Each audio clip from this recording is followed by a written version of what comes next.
Hey, good evening, everybody. We are on the hour of midnight or past midnight Eastern time where the crisis at the border is becoming reality because at midnight, 1 hour ago Eastern time, Title 42 expired and people from Mexico specifically are immigrating across the border at record numbers. So let's get into this article here, Crisis at the U.S. Border, and show you some video footage along the way.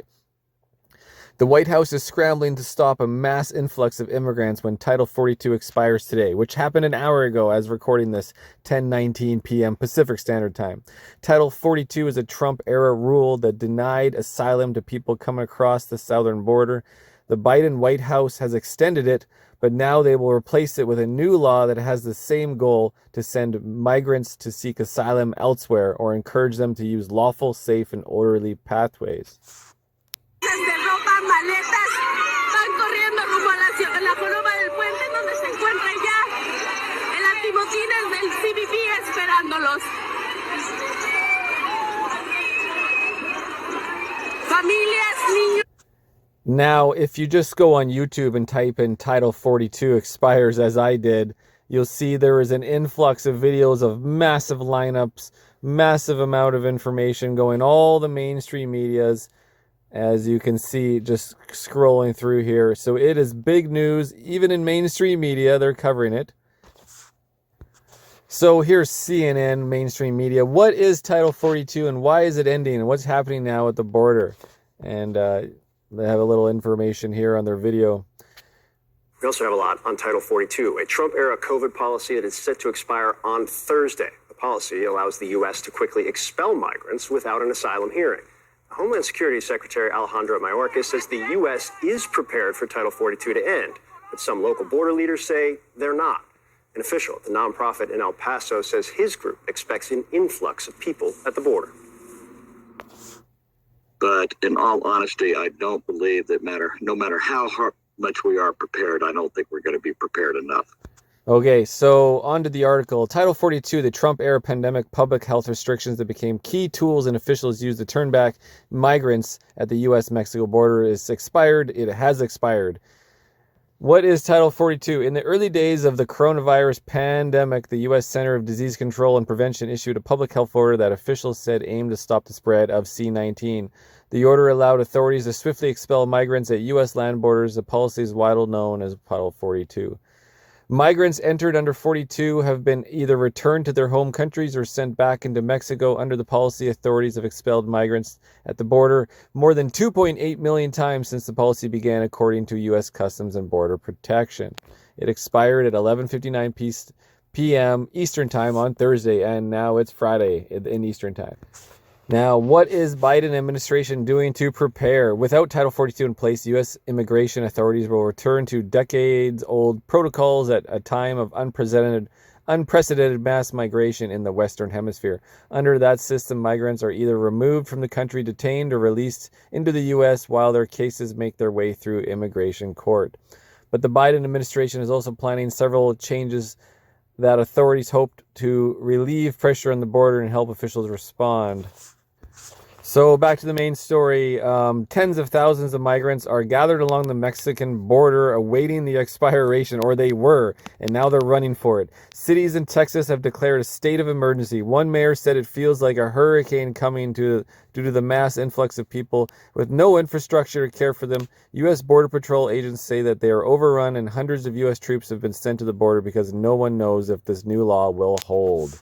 Like the one I'm standing in front of, it is really making a lot of people anxious here along the U.S.-Mexico border about what's to come. You showing that video, Texas Governor Greg Abbott announcing a security operation overnight, saying that he's wired shut a point of entry that is used to cross illegally by migrants. He's saying he's going to do more of that across the U.S.-Mexico border in places like El Paso, which... Imwainer Carcamo from Nicaragua told me he saw on Facebook misleading information about the change in policy, that migrants would no longer be deported. Those rumors helping fuel the massive surge in illegal border crossings. With today's termination of the final remnants of Title 42, Joe Biden has officially abolished what remained of America's borders and turned the United States into a dumping ground for illegal aliens from all over the world. We've become a third world nation. At this very moment, illegal aliens are lined up by the tens of thousands, ready to break into our country, knowing that even if they are caught, Joe Biden will order them immediately released into American communities. And many of these people are very dangerous. Under Biden, our border is gone, our sovereignty is gone, our national security is gone, and we are quickly becoming that third world nation that I've been talking about for so long. It's happening to us, if you can believe it.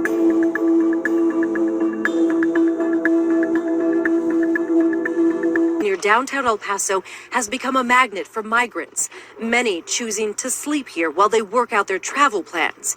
Bishop Mark Seitz says as the group has grown, so have frustrations. We're tired. We've been receiving large numbers for a long time as a community, and it's stressing our resources. Of America is now a third world nation. On day one of my new administration, I will end this travesty and restore the sovereign borders of the United States of America. We will immediately resume expedited removals of people that are crossing illegally our border. And following the model of President Eisenhower, we will use all necessary federal, state, local, and military resources to begin the largest domestic deportation effort in American history, to send the border violators back to their home countries, and we will do that immediately. This invasion will not stand. Our country is being invaded. Our country is being destroyed by very, very stupid people. These are stupid people. Title 42 law limiting immigration expires right before midnight. This is a live picture we have of a border crossing in El Paso, Texas. Look at all of those people. Many asylum seekers arriving there could be bused to New York City. CBS 2's Marsha Kramer has been following this story, joining us here now on the set. And my son went to college in a dorm. He didn't have his own kitchen and bathroom. And he still did a great job, so that's just not realistic when you're getting 4,200 people in your city that you're going to find a place with kitchen and a bathroom. Mayor Adams defending his decision to sign an executive order allowing officials to bypass the city's decades-old right to shelter law. He says 4,200 asylum seekers have been arriving here every week. Officials expect that to increase exponentially with the expiration of Title 42 that limits immigration, creating a humanitarian crisis. Yeah, so I read about this earlier in New York specifically, that they're taking the whole baseball field, or was it baseball or football field, and they're going to turn it into a 10th city. And they're taking the in New York, what is it, the state park, the New York Park, whatever it's called. You guys know what it's called. I can't remember the name. The big park in New York is going to turn into a 10th city. And all those rich houses looking over it, they're not going to be able to go like with their strollers and having their typical dog walks or exploring into Central Park like they used to, because it's going to be a 10th city and they might be afraid. Let's continue on with Trump. People, we have to get them out. We have to take back the White House. Thank you very much. Oh, that was it. Okay. Well, that sums up a lot of the story, you guys. What do we do? Stand up, fight back. And elected officials. Controller Brad Lander says the mayor jumped the gun because the city has no way of knowing if there will be an increase in asylum seekers coming here. I don't think that there was a need or is a need to roll back the critical shelter safety protection here, but there's a certain fear as well. Most migrants don't plan to stay in these border communities and end up in places like Chicago, Denver, and New York. Places that say they don't have enough infrastructure to respond and are calling on the federal government. Hi, everyone. I'm Roger Marshall. I'm a U.S. Senator from Kansas. My fourth trip to the border.